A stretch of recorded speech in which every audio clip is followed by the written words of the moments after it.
You are looking at Julian's pronunciation guide, where we look at how to pronounce better some of the most mispronounced words in the world, like this other curious word. But how do you say what you're looking for today?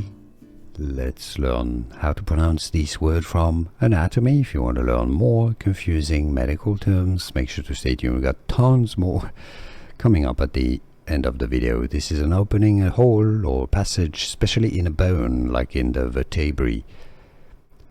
Foramen is the English pronunciation. British English and American English pronunciations are similar here. Fur, a schwa sound, not faux. It's not for, faux.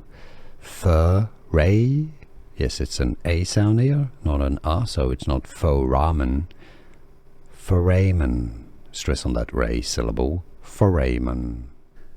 Here are more videos on how to pronounce more confusing words and names too many mispronounced. Like this video if you found it useful. I appreciate your support. I'll see you soon and thanks for watching.